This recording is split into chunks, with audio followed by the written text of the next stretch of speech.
wrapped around the axle around debt, because you could I'll just take two fictional districts. You could have District A that has $10 million of bonded indebtedness, but that bonded indebtedness was used to provide significant improvements to the physical plant that made the building more energy efficient and reduced maintenance and operating costs of the building. You could have School District B that has no indebtedness, but they have $10 million of deferred maintenance that has accumulated. They have an inefficient physical plant that requires much more, not only maintenance, but also energy, because the building's not energy efficient. So we have to be careful when we're looking at the comparison strictly on the basis of financial bonded indebtedness. And that's where I think if we take a step back and we start with, well, what's the actual cost per pupil, equalized pupil?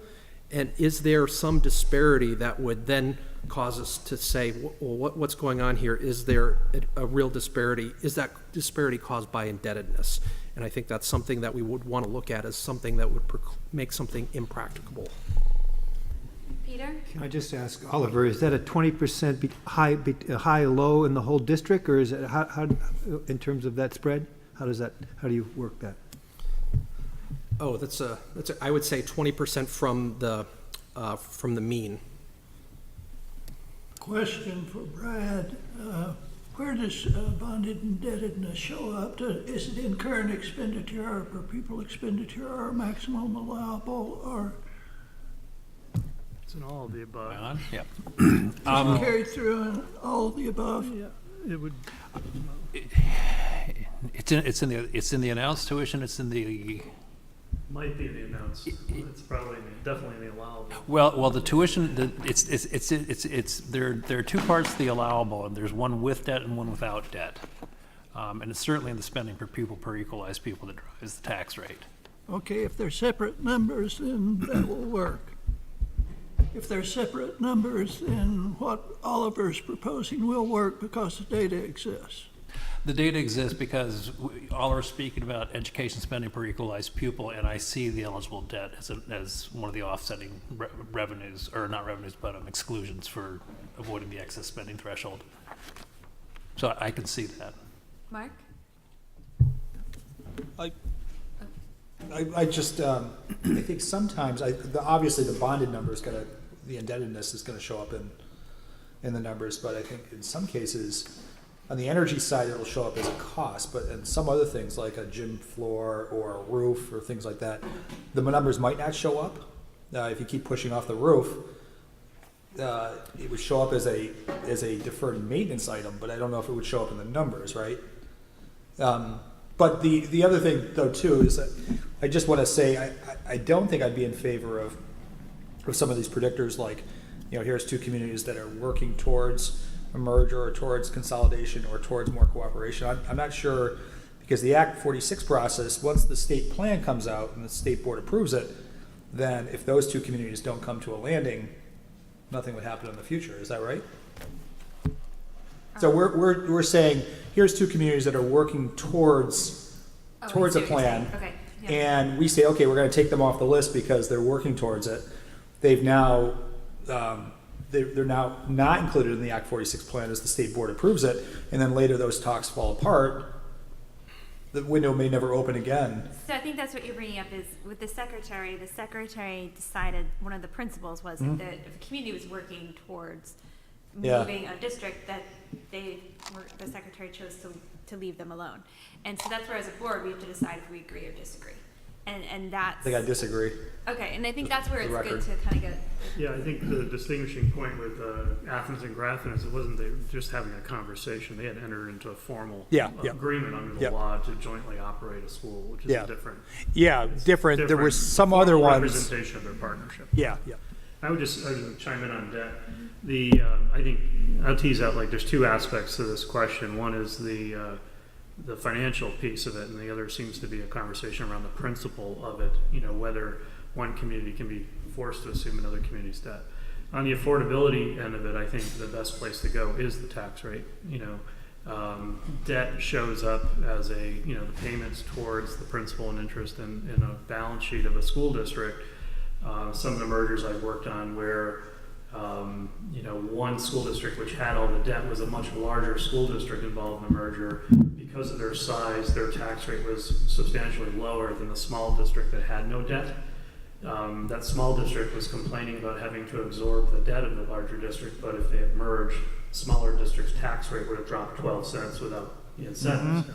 So, you know, there's dynamics that you get into that I think are addressed pretty well by looking at the differences in the tax rates. And I know with other mergers, you know, back to the idea of practicability, is it practical to merge districts with significantly different tax rates? You know, if one, I can think of a district that had a tax rate well over $2, and when they were contemplating merging with their neighbors, and that mean or average tax rate would have come out to be $1.50. You know, everyone else was down around $1.20. They would be bopped up to $1.50 because these guys over $2. Is that fair to everyone else? But the idea of the principle is one I still struggle with. The idea that, you know, can communities be forced to take on the debt? I just keep coming back to it's a statewide funding system, you know, where these are all municipalities or constructs of the state.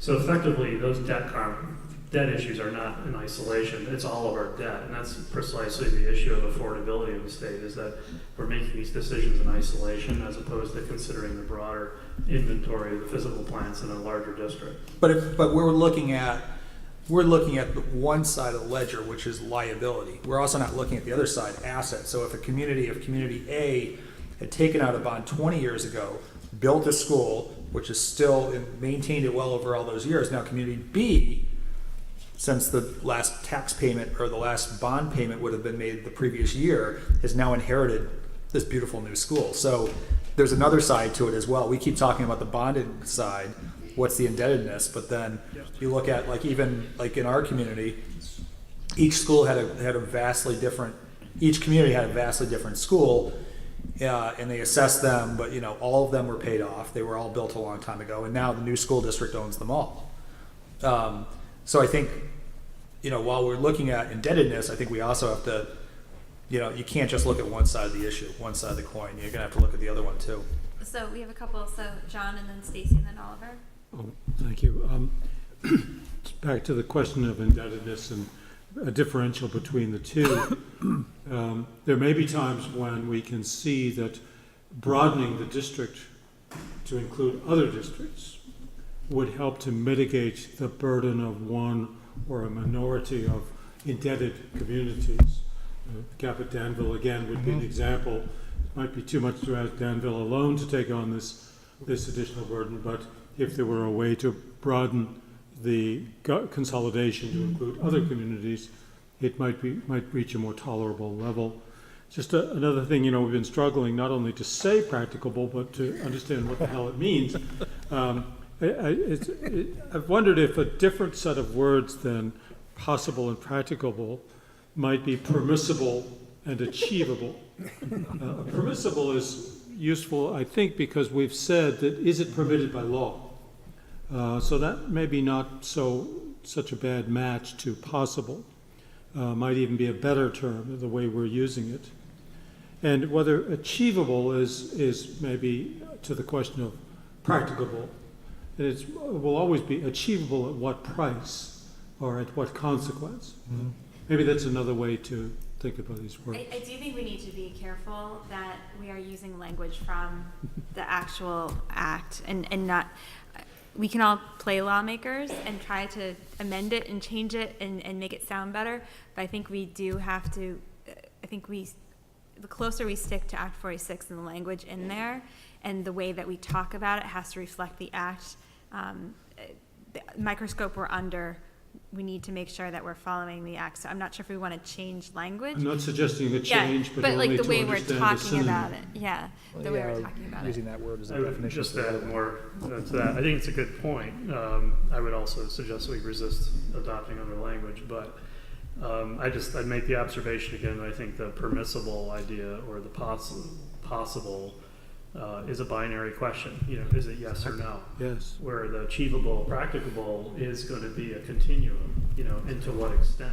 Right. So just As is practicable. yeah, that's what I'm saying. So I just view it that way. That it's really about scale. Peter, or No, sorry, it went to Gretchen. Stacy and then Oliver. I think I was just responding to what John was saying earlier.